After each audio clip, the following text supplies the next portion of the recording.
What's up, guys? Happy Friday. JMart's back. It Yeah, is what's going on, man? How we doing? doing good, doing good. Yeah, it's kind of a down week for me with football. Georgia's playing Mississippi State, so hopefully an easy win, but I Hey, don't know. We'll see. I was gonna Nothing. say where we're at. I almost was like, man, there's so many things I wanted to talk about because obviously it's November football. The games themselves have consequences. They just came out with the first rankings, which nobody. I'm gonna say this in the gambling world where everybody can bet on anything and everything. I feel pretty comfortable saying nobody had that as their first rankings, let alone the order, even the 12 teams. But before we get to that, I really wanted your thoughts on all the firings and mainly from a recruiting perspective, because I know you're interested in this stuff. And honestly, you're just the age of these kids that have to make this decision. So I find it fascinating. How many, roughly, just give me your thoughts on whether it's Penn State, LSU, some of the smaller schools. I mean, hell, we got all the way from Auburn and Arkansas, Virginia Tech, UCLA, Oregon State, UAB, all these different schools, right? How much do you think the kids commit to the school really for the coach? Because isn't it usually someone else at the school that kind of brings them on board? Where are we at with that? How many guys are going to flip? Give me your overall thoughts on that. Yeah, I mean, from a recruiting standpoint, obviously we're in the age of NIL, so money's a factor here too now. That doesn't go away with the coach. But when they are being recruited, the head coach really should only just be a net positive. He should be like, you're getting recruited by a coordinator, you're getting recruited by an assistant coach based on what position you are at. So like Glenn Schumann for Georgia does most of the defensive recruiting. Obviously Kirby helps out. These head coaches now, it's really less about them and more about the culture around the coordinators.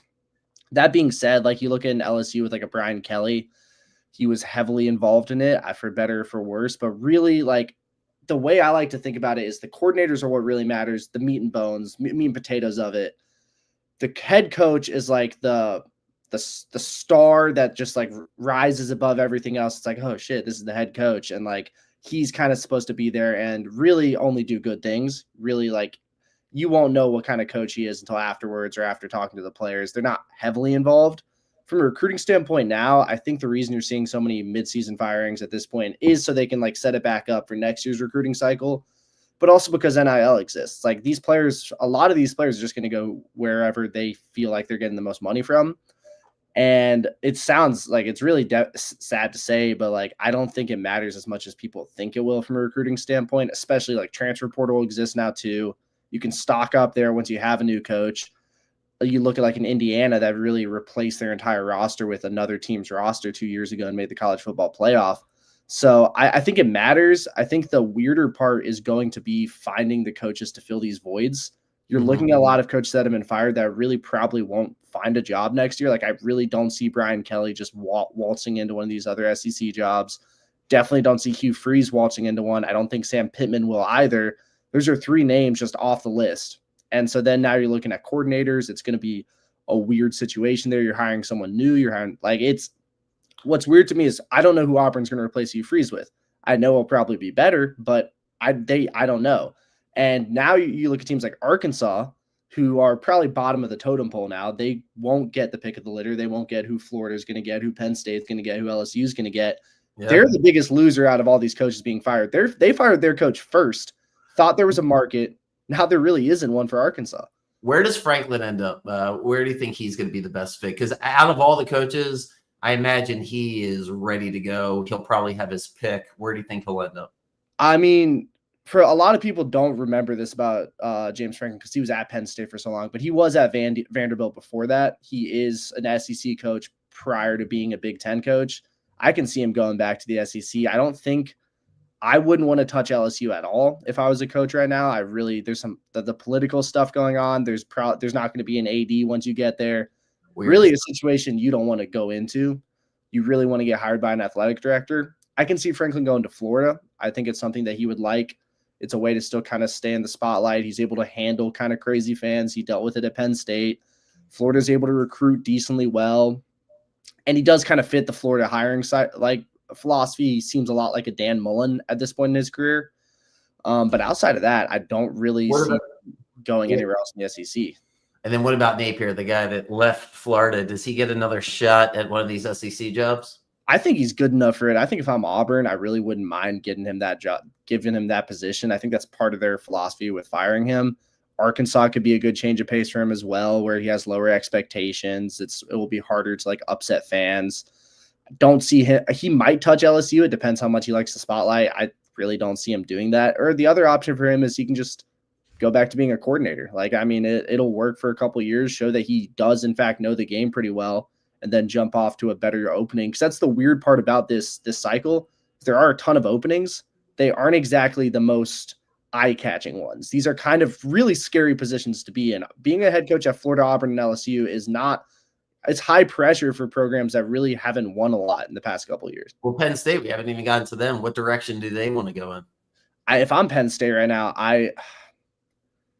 obviously Cignetti was the one. I think they wanted Cignetti the most. They're not going to get him now. It's not like he just signed an insane contract. I think if I'm Penn State, like you either hire from within, but I wouldn't want any of these SEC guys. I don't think it would work very well. I mean, Napier maybe, but I think they're going to need to go for someone really good. I think someone else will shake open. Like what's Lincoln Riley doing right now? Like this, he's been playing Big Ten football this is his second year there. It's a weird fit. I don't think it really fully works, but he's a guy that'll jump ship on a dime. I think they're going to go out and get a coordinator. They're going to get probably a mind. That's how Penn State's typically like coach, but they're going to really think about it because they don't like firing guys. They had Paterno for forever before they had James Franklin. They really don't like coaching turnover. So whoever they go for, they're really thinking long term. So they really need to nail it. Yeah, and then we have a quarterback situation that is. We started off the year thinking we had all these top picks overall, and now we need to see something out of a lot of guys for the next couple of months. I want to get to the games here in a second, but before we do that, I was excited to talk to you about this because it's not off topic. It's sports betting. It goes to basketball. I know we're just getting started here in the NBA and college basketball, and for people that are betting on it, I really beg you to listen to this Pablo Torre podcast that he did yesterday. I forget the guy's last name, Ben something. But this guy is the guy who is the most successful sports bettor for basketball in the history of sports betting. Did it from 1999, I believe, to 2013, and then got hired by the Mavericks to be in their analytical department. So most people are familiar with him, but he went on this podcast to talk about just the state of sports betting. And you got to listen to it for a lot of different reasons. But here's just one tidbit, and it pretty much personifies what I've been trying to talk about for the past couple of years, which is if you're going to win betting on sports, it's because you have figured out something, and you definitely don't want to tell everybody. And so I want to tell you what this guy figured out in the early 2000s before the sports books really caught on. And even when they caught on, he was still able to – he modestly says he made $8 to $10 million a year betting on sports. Jesus. And because the edge was so big. And here's what it revolved around. It was primarily NBA, but college basketball as well. But it was the over-unders in the first halves and the second half. So I want you to think back to when you played high school basketball. So everybody, when you play high school basketball and college basketball, the rules are you shoot in front of your own bench in the second half. Right. So the first half, you just shoot on the opposing team. Doesn't matter. That's just the rules. Right.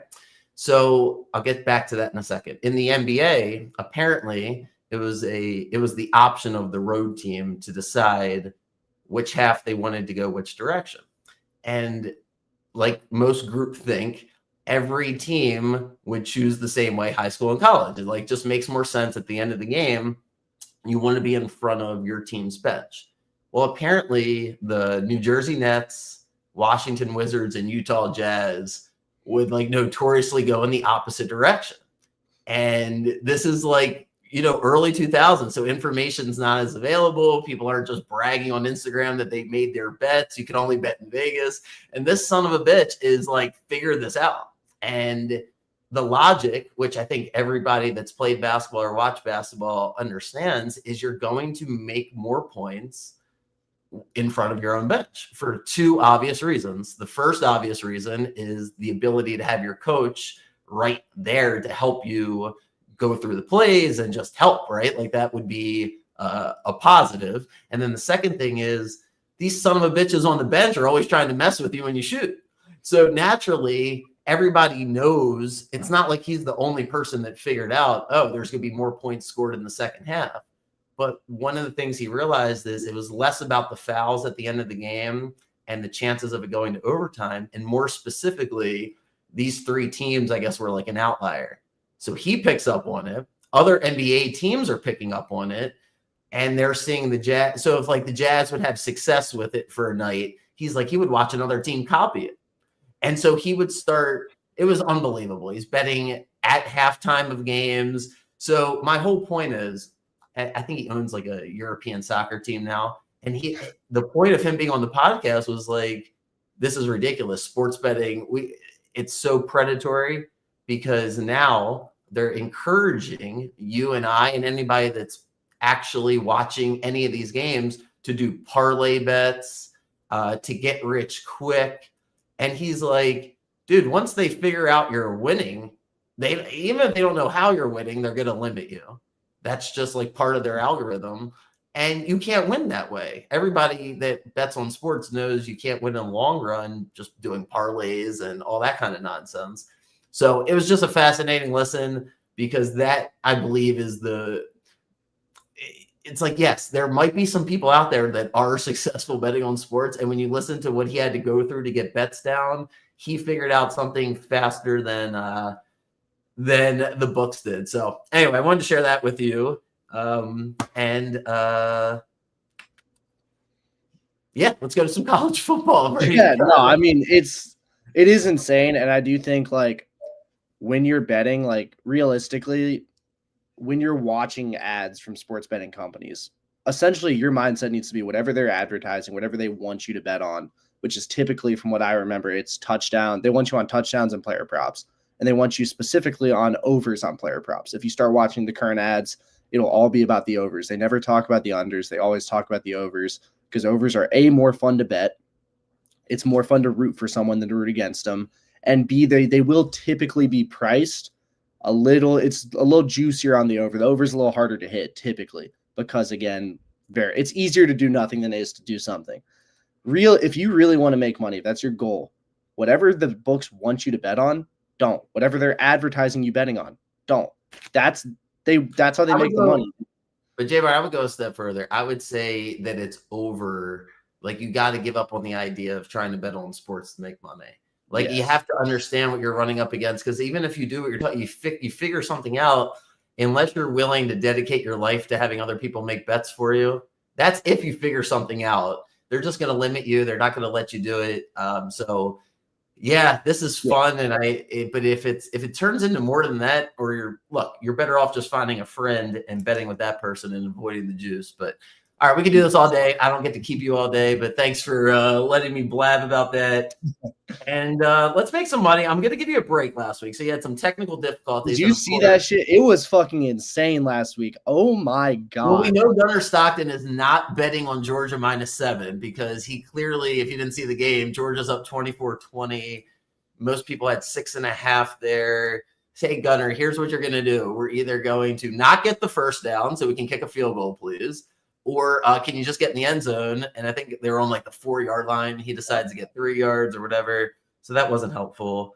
But let's be positive because I wasn't the only one though. Because Texas was one. Oh yeah, the Texas was terrible too. With like 5 minutes left, and then fucking blow it. Barely doesn't cover that game. So yeah, that's what happens. Like that's literally what happens. Like it's like I have a couple of really, really good weeks that I am shocked by myself. Of course, the way it comes down to earth is with great reads that just fuck you. And I'm sure throughout those past couple weeks, there have been really bad reads that just went the right way. The Georgia Ole Miss, I was going to say, you won the Georgia Ole Miss game. So, hey, before we get to, are any of your games this week? Actually, let's go through your games and I'll circle back to tonight because there's a couple interesting games tonight. So if anybody's listening and they'll get your 2 cents on that. But yeah, go ahead because we got 4 undefeated teams. And nobody had BYU, Indiana, Texas A&M, and Ohio State as our 4 last undefeated teams. So go ahead, go through your 5 games, and if you don't get to any of those, we'll go to each of the undefeated teams. Yeah, so obviously this year for me, my two biggest wagons have been Ole Miss and Georgia Tech. They're both not playing this week. The other one was Oregon State, just betting against their spreads. They're playing a team worse than them in college football, so I had to stay away from that too. We're sticking with Road Warriors this week. I don't know why that's how it worked out, but I saw some lines I really just thought were a little underpriced, and so I've targeted them. Starting with, speaking of the undefeated teams, BYU plus 10.5 on the road against Texas Tech. Last year, BYU did a similar thing to what they're doing this year. They win a ton of games early in the season, kind of cave at the end of the season. I think this BYU team is really, really good. I think they're defensively more than solid enough. And I think Bear Bachmeier at quarterback, just being a freshman and doing the stuff he's doing is truly special. And I really don't like the idea of in a primetime game with two teams that, in my opinion, are neck and neck with each other, almost heads up. Not like I don't like the idea of that being a 2-possession game. Here's the thing, and let me stop you because you've done this now. I feel like a bunch of times this year, and you've been on the right side of it more times than not, where it looks like the sucker bet, right? Because there's no just the you don't have to be an experienced gambler to be like, well, that doesn't make any sense. Does BYU have a major injury? And you're like, no, it's just BYU hasn't really played anybody. I just don't think they're that good. But yet the goal of the books is to get 50-50 action. So can you play devil's advocate here? Because I get the BYU argument. I do. They're undefeated, but why can't Texas Tech win this game 45-14? Because they fully can. Well, I don't know about 45-14 because I do think BYU can score with them. Texas Tech is really fucking good on offense. They are great on offense. It's an incredible offense. They're a really solid team. The defense is sneaky underrated. I think realistically, there's not much separating them from the Indiana team we saw last year. Last year's Indiana, not this year's, in the way that they play. I get like BYU technically hasn't played a ton of great teams. I think their win against Utah is incredibly impressive, and it's really not getting the exposure it should.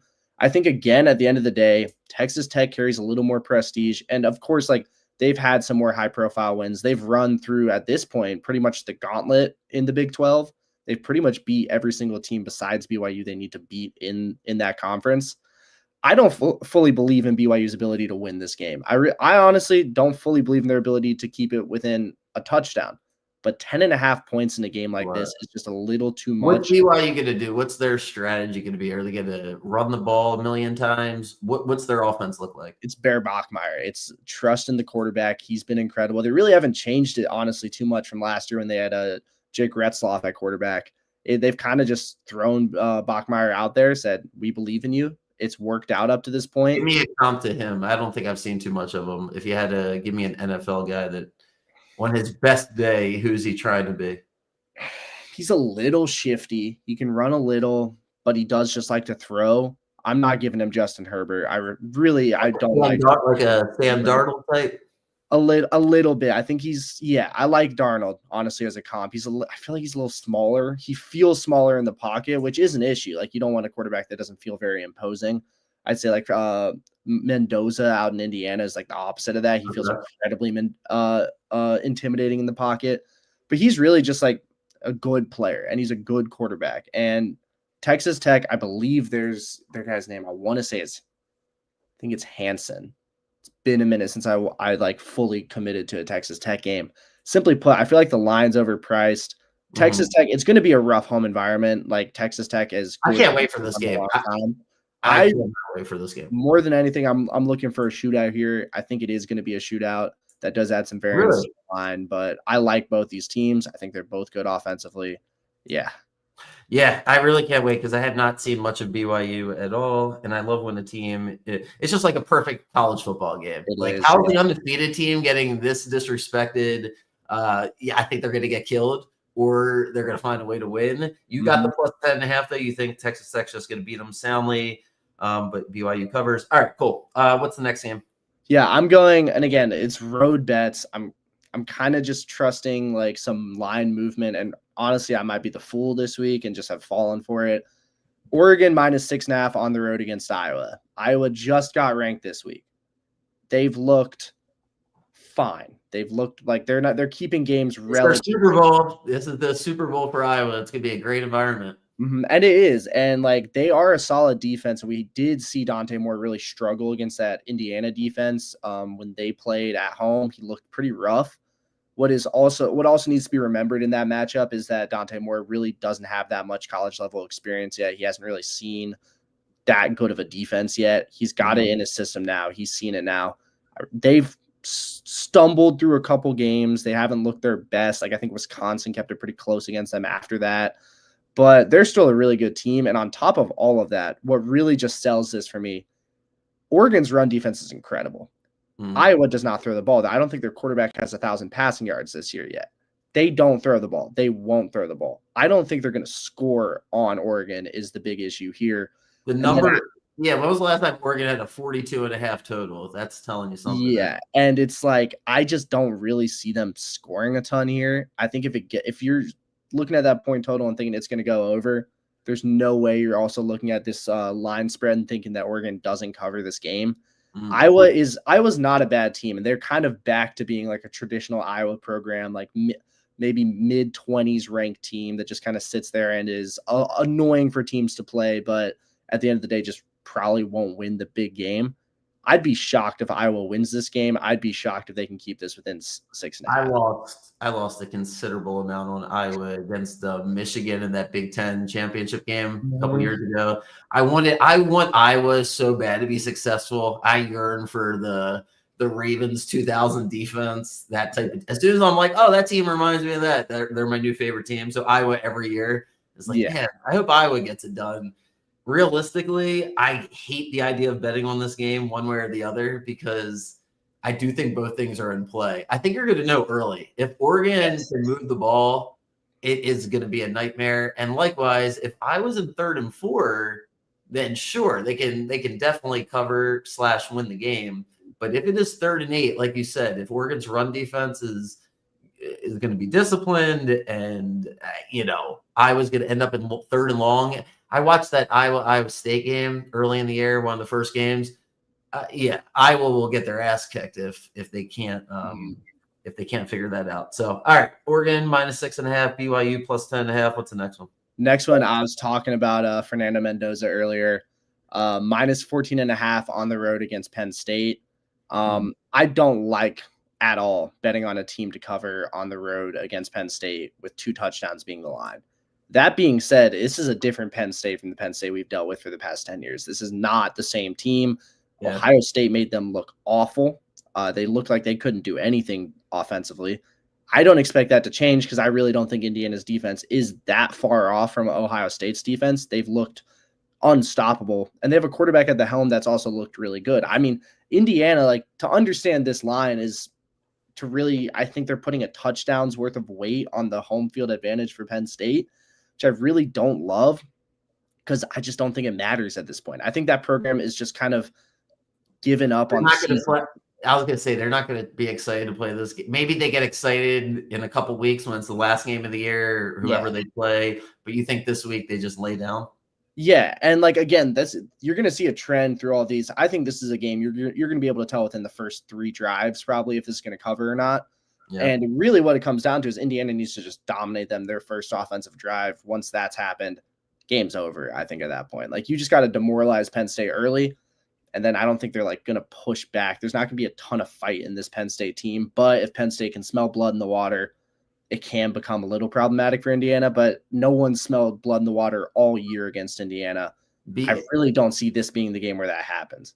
Interesting to see if the crowd shows up. All those tickets are sold. I mean, everybody was excited about this season, so it's a noon game. We'll see. All right, what's the 4th game? And the 4th one, it was hard to find one, so I just went back to a line. I may have even taken this last year, honestly. Notre Dame -27.5 at home against Navy. I was able to watch almost the entirety of Notre Dame's game last week, which I think was against Boston College, and was actually pretty close at half before it absolutely exploded. Notre Dame just dropped their nuts down, dominated Boston College in the second half. CJ Carr is an incredible quarterback for Notre Dame. If you watch him throw the ball, it's a really, really pretty ball that he throws. And then outside of that, realistically, he doesn't need to pass because he has Jeremiah Love, he has Jarian Price. So you look at that Notre Dame offense, they've been really, really good about just getting up early and keeping the lead and just running it down the other team's throat. Navy typically is a tough team for some opponents to play. Notre Dame plays them every year. Yeah. You'd think they'd have it figured out. And I think last year, maybe 2 years ago, it really was just a bloodbath. Navy kind of got stomped. I think they came into the game undefeated, left losing by 40. Yeah. I can kind of see that happening here again without the undefeated part. Can't wait to watch Carr in the playoffs if Notre Dame wins out. I think we talked about that a few weeks. I think it's going to happen now. Like you've seen all the cards kind of fall for every other team. They're definitely getting it. Notre Dame's got a path there. I think it sucks that they can just do this. Please join a conference. Like I'm kind of sick of this, but yeah. I can't wait to watch Carr though in those playoff games because he has had a couple plays where you're like, you can't do that. And we'll see if he's learned because he's called a couple times. It's been an issue. Like they've discussed this within the program. It's kind of like we have to call strictly run plays for him, or he's just going to throw it deep every single time. Like it's like they have to basically put a crazy leash on him to stop him from making those really dumb throws that you'll see him make sometimes because he just wants to throw it. And it works against a team like Navy. It won't work against a team like Ohio State. All right. Well, 2 games you didn't cover that I wanted to get to, and then we're getting out of here in a minute as Maryland's playing Georgetown tonight. How much college basketball research have you done, by the way? Not a ton. I've been watching Illinois play. Illinois looks great. Fully Balkan team at this point, basically, but they look incredible. How's that guy? Look pretty decent too. So, what was that guy's Valkanchunas from? What was his name? Yakachonis. Where did he end up? He's on the Heat right now. He was hurt for the first couple games. I think he was on the bench last game. I didn't see what he got up to though. Yeah, so he's gone. Kansas plays Carolina tonight. I can't wait to talk college basketball. Anyway, all right. A&M's going to Missouri. A&M's got a cushion here. They really can lose 2 games and still probably get in there. They got a great path, and Missouri it's a Super Bowl for them. If they lose, I would say they're officially eliminated. They can't lose this game and make the playoffs. That would put them with 3 losses. But on the reverse side, if Missouri wins out, they're 100% going to the playoffs. So they control their own destiny. It's a great matchup. You obviously didn't bet it, so you can see it going either way. What I would like to ask you is, what is Missouri's pathway? Like, if Missouri's going to win this game, what type of game does it look like? Because I just want to take Texas A&M every time. I love their team, but I feel like it's a bad spot for them from what I just mentioned. So is there a pathway that Missouri can win this game? And if so, what is it? I mean, it's really tough. Like, so Missouri really didn't have, from a SEC standpoint, that hard of a schedule. They got Alabama at home. Right. I believe Vanderbilt came to them as well. These were probably the 2 toughest matchups they've had all year. They dropped both of them. They dropped both of them at home. They dropped one of them in a devastating manner in the Vandy game. They got to stop losing home games to ranked teams. Like, it's really got to stop at a certain point. They have looked kind of shaky at the QB position at times. There's been bad decision-making. There's been some bad, plays. I don't love their offensive line, and that kind of sucks to say going up against a Mike Elko defensive line. Like, that's pretty much a worst-case scenario. That being said, again, the reason I've been so wary of A&M all year is I don't really know what to expect from Marcel Reed week in, week out. Some weeks he looks like God. Some weeks he just looks a little bit above replacement level. And it's tough to predict going on the road here. Like, Missouri's home environment is really dangerous. Like, it is a pretty intense home environment, more than most people think it is going to be. I really look to that matchup in the trenches, though, above everything else. I think Texas A&M defensively, like, if they can get pressure on I think it's Pribula playing quarterback for Missouri still. If they can get pressure on the quarterback, I think they'll be pretty solid in this game. But at the same time, they just really need Marcel Reed to not play his ass off. Like, you saw Ty Simpson really light up Missouri, kind of like beat them by himself. Marcel Reed's capable of doing that as well. If they get a bad game from him, they have a chance. But if he comes out playing 100%, I really don't like Missouri here. I am shocked that you don't have LSU as the best bet. I almost want to empty my bank account on LSU. This is a lot. That one felt too good. That line felt way too good for me. But here's the thing: is Vegas does. I don't think they're calculating what I'm calculating, which is these play. Like, we're about to get the only rallying cry I need all week is what a bigger FU to Brian Kelly than to go to Alabama and beat them. Excuse me, and beat them. There we go. I'm cracking here with 10.5-point underdog. Prime time. No one gives us a chance. This is usually the best game of the year. LSU starts off like they're going to the national championship because they all of a sudden have a good defense, and the offense will just come around. And instead, we lose the coach. We're 5-3. We have no chance, but we hate the coach. What's the argument on the X's and O's of why Alabama's going to win 42-10? Is it just because you're mad at the governor? Like, what's going on here? Because I like LSU. Honestly, it's like Ty Simpson's been the best quarterback in college football this year. That's a really big factor in it. And then, yeah, they don't have a coach right now. Now, granted, I think they're probably better in a primetime matchup without a coach than with Brian Kelly. Exactly. And defensively, they have looked really sharp defensively. Alabama's just so explosive on offense, though. They hit you so quick. You don't even know what hit you. Then you're back playing offense yourselves. Their defense is pretty obnoxious to go up against. And Tuscaloosa's been a really tough spot for teams to play this year. Like, it's Georgia wasn't even able to beat them at home. You go back to last year, Georgia goes down 28. Kalen DeBoer gets them really motivated at home. I feel like it's a fair matchup pricing from just the standpoint of who LSU is and who Alabama is. Like, this makes sense as a 10.5-point game given the current situations. There's so much variance though between, is Bama going to just put up a stinker? Like, they've done that already this year. They look like the best team in college football right now, but they lost to Florida State. So it's one of those games I want to watch it. I don't think I can bet on it because LSU could come out and air raid them all game. Bama could come out, look bad. I really don't know which way to go. It's a really fascinating coaching decision because Ryan Grubb did 1 year in Seattle with McDonald last year, and it just didn't work. I talked about that the other day, and McDonald recognizes it doesn't work because it's the NFL, and Gino wasn't the right guy for it, and it just felt like, hey, maybe we're not a good match. But man, him and DeBoer, they're seeing things the same because Alabama's offense is like the same as the Washington offense where Penix was just rolling. So, all right, I kept you a long time. Thank you for popping on. We got BYU, Oregon, Indiana, Notre Dame. Yep.